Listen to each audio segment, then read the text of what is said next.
जैसे जैसे वाटर का कलर डार्क होता जाएगा, इसका मतलब ये है कि हमारा लिक्विड फर्टिलाइजर और ज्यादा इफेक्टिव है। पुदीने का प्लांट इतना फास्ट ग्रो होने लग गया है जब से सिर्फ 2 दिन में ही हमें लिक्विड फर्टिलाइजर मिलने लग गया है। हाय एवरीवन, ये है काऊ डंग कंपोस्ट। इसको दोस्तों डिकम्पोज किया जाता है, लगभग 3 से 6 महीने लगते हैं। उसके बाद ये एक प्रॉपर न्यूट्रिशन वाली खाद बन जाती है। तो चलिए सीख लेते हैं किस तरह से काऊ डंग कंपोस्ट बनाया जाता है। यहाँ पर आपको दोस्तों कुछ काऊ डंग लेने होंगे ड्राई करे हुए, ताकि इनका कंपोस्टिंग बहुत फास्ट कर सके हम। सूखे हुए गाय के उपले आपको आसपास जहाँ दूध डेयरी होती है वहाँ पर इजीली मिल जाएंगे। इनके छोटे छोटे पीसेस करेंगे और यहाँ पर मैं आपको सिखाऊंगा किस तरह से बहुत आसान तरीके से आप अपना घर पर ही काऊ डंग कंपोस्ट बना सकते हैं। आपको एक प्लास्टिक का पॉट लेना है जिसमें 2 से 3 ड्रेनेज होल होना जरूरी है, जिससे सारा एक्स्ट्रा वाटर निकल जाए और आपका काऊ डंग में बिल्कुल भी मॉइस्चर होल्ड न रहे। और सारे उपले लीजिए और इस पॉट में भर दीजिए। और हाँ, चिंता मत करना क्योंकि पॉट अभी भरा हुआ है, बाद में ये हाफ खाली हो जाएगा क्योंकि ये डिकम्पोज होगा और नीचे की तरफ सेटल डाउन हो जाएगा। जितना भी वेस्ट आप बच गया है सारा इसमें डाल दीजिए क्योंकि सारा इंपॉर्टेंट है।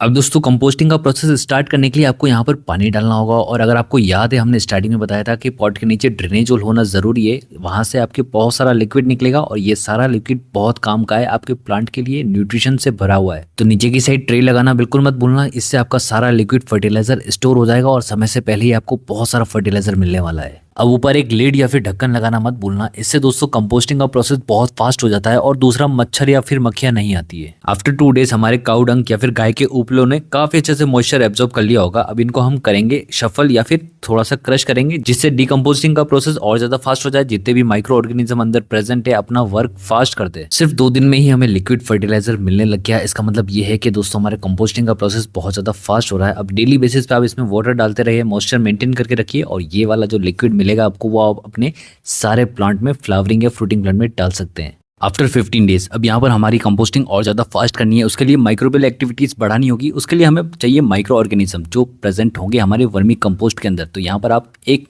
मुट्ठी वर्मी कंपोस्ट डाल दीजिए अपने इस कंपोस्ट के अंदर। कंपोस्ट बिन में काफ़ी ज़्यादा हीट प्रोड्यूस होती है, उसकी वजह से यहाँ पर माइक्रोबियल एक्टिविटीज़ बहुत ज़्यादा बढ़ जाती है और हमारा इससे कंपोस्टिंग प्रोसेस और ज़्यादा फास्ट हो जाता है। और इस तरह से आप गुदाई करेंगे या फिर शफल करेंगे अपने कंपोस्ट को तो यहाँ पर एरिएशन फ्लो होगा, इससे भी आपकी कंपोस्टिंग और ज़्यादा फास्ट हो जाएगी। एंड वाटर हेल्प करता है आपके माइक्रोबियल एक्टिविटीज़ को और ज़्यादा फास्ट करने में, आपके माइक्रो ऑर्गेनिज्म को और ज़्यादा मल्टीपल ग्रो होने में। इस प्रोसेस को आप एवरी 15 डेज रिपीट करते रहिए और फिर देखिए आपका कंपोस्टिंग कितना जल्दी बन जाता है। हमारे कंपोस्टिंग पर फिर से आते हैं और नियरली 60 डेज हो चुके हैं और यहाँ पर आप नोटिस करेंगे काफी हद तक हमारे कंपोस्टिंग का कलर चेंज हो चुका है। यहाँ पर कुछ डार्क ब्लैक कलर नजर आने लग गया है, हल्का ब्राउन भी है, बट वो समय के साथ और ज्यादा ब्लैक हो जाएगा। जितना ज्यादा ब्लैक रहेगा उतना ज्यादा हमारा कंपोस्टिंग कंप्लीट रहेगा। ये देखिए हमारे कुछ हद तक कंपोस्टिंग रेडी हो चुका है।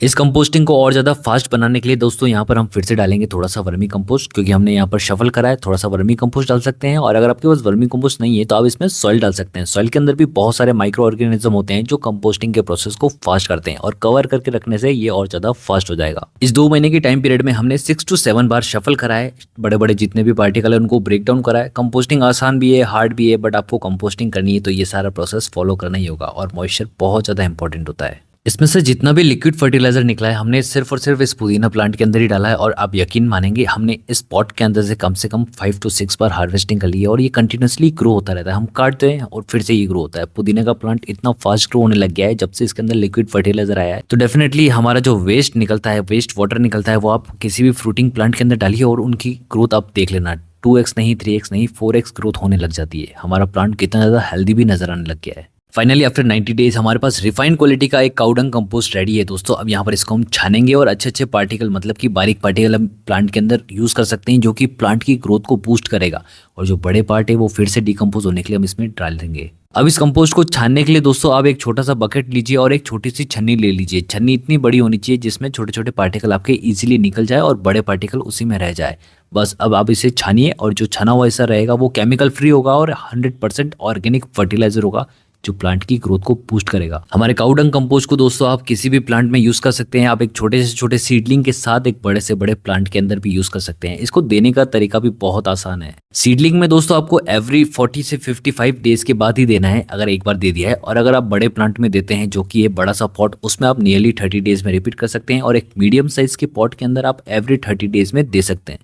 अब यहाँ पर जो लेफ्ट ओवर पार्ट है, मतलब जो मोटा मोटा हिस्सा है, वो फिर से डिकम्पोज होगा या फिर आप उसको ऐसे ही यूज कर सकते हैं पॉट के अंदर। वो फिर से डिकम्पोज होता रहेगा और प्लांट को न्यूट्रिशन प्रोवाइड करता रहेगा। बट बेटर है आप इसको अपने उसी पॉट में डाल दीजिए कंपोस्ट बिन में, जिससे ये डिकम्पोजिशन और ज़्यादा फास्ट कर दे और छोटे छोटे पार्टिकल में आप अपने प्लांट में यूज कर पाएं। और अगर इतनी सारी मेहनत नहीं करनी तो इसका लिक्विड फर्टिलाइजर बनाओ और सारी प्लांट में इजीली डाल दो। ये भी बहुत कारगर है बट थोड़ा सा कम इफेक्टिव है, बट रिजल्ट बिल्कुल सेम देगा, थोड़ा सा लंबा समय लेगा। 20 लीटर की बाल्टी लेनी है और उसमें एक काऊ डंग डाल दीजिए, बस आपका काम हो गया। और नेक्स्ट 24 आवर्स तक आपको वेट करना है जब तक इसका कलर चेंज नहीं हो जाए। नियरली 24 आवर में हमारा लिक्विड फर्टिलाइजर रेडी है। वाटर कलर चेंज हो चुका है। जैसे जैसे वाटर का कलर डार्क होता जाएगा इसका मतलब ये है कि हमारा लिक्विड फर्टिलाइजर और ज्यादा इफेक्टिव है। इस फर्टिलाइजर को दोस्तों आप इंडोर प्लांट से लेके फ्रूट, वेजिटेबल्स या फिर स्मॉल स्मॉल सीडलिंग में भी इजीली डाल सकते हैं। ये है मेरा एक छोटा सा इंडोर सेक्शन और यहाँ पर हम हमारे इस प्लांट के अंदर डालेंगे और इस प्लांट की ग्रोथ काफी ज्यादा बूस्ट हो जाएगी कुछ ही दिनों में। अगर आपने वेजिटेबल्स ग्रो कर रखे हैं अपने गार्डन में तो डेफिनेटली इस फर्टिलाइजर का आप यूज करें, सॉलिड या फिर लिक्विड। इससे दोस्तों आपके वेजिटेबल की जो साइज होती है वो काफी ज्यादा बड़ी हो जाती है। लिक्विड फर्टिलाइजर डालना बहुत आसान है, आप बस एक जग लीजिए और अपने पॉट में डाल दीजिए। सॉलिड में आपको थोड़ी देर में बताता हूँ। सबसे पहले आप ये देखिए किस तरह से हमारे बैंगन के प्लांट में बहुत सारे बैंगन लगे हुए हैं और यहाँ पर प्लांट की जो हाइट है, वो साइज है, वो कितनी ज्यादा बड़ी है। मैं अपने गार्डन में इन दो फर्टिलाइजर का सबसे ज्यादा यूज करता हूँ और यहाँ पर हमारे प्लांट की हेल्थ भी देख सकते हैं और साइज भी देख सकते हैं। काफी ज्यादा रिच है हमारा प्लांट और यहाँ पर इस फर्टिलाइजर को डालने का तरीका बहुत आसान है। आप 20 दिन में एक बार लिक्विड फर्टिलाइजर डाल सकते हैं। लौकी प्लांट में जब भी फ्लावर और फ्रूटिंग आती है तो यहाँ पर प्लांट को काफी ज्यादा एनर्जी चाहिए होती है स्टैब्लिश करने के लिए। उसके लिए दोस्तों आप इस लिक्विड फर्टिलाइजर को यूज कर सकते हैं अपने प्लांट में और आपकी जो छोटी छोटी लौकी है वो कुछ ही दिनों में आपको बड़ी बड़ी नजर आने लग जाएगी। अब यहाँ पर काउडंग कंपोस्ट जो अच्छे तरीके से डिकम्पोज हो चुका है उसको कैसे डालते हैं वो आप सीख लीजिए। यहाँ पर आपको सबसे पहले इसको ड्राई करना है ताकि इसमें कोई भी फंगस वगैरह ना रहे।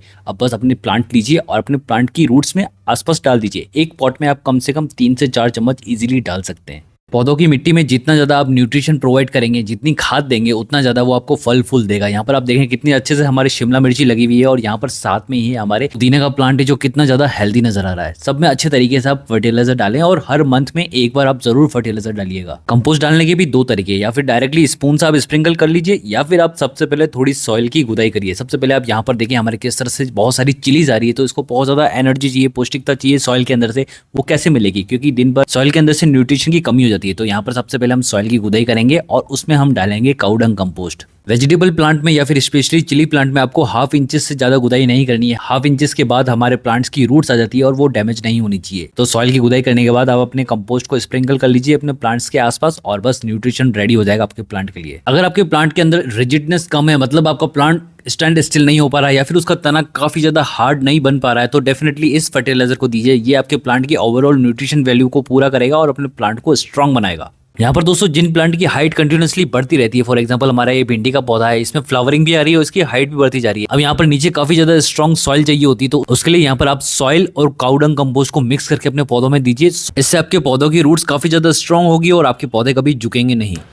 मुझे पता है आपका एक सवाल होगा कि इस खाद को क्या हम गर्मियों के मौसम में डाल सकते हैं। जी हाँ दोस्तों, आप इजीली इस खाद को डाल सकते हैं, कुछ भी नुकसान नहीं होगा क्योंकि ये खाद डालते ही असर नहीं करेगी, थोड़ा टाइम लेती है, उसके बाद असर करती है।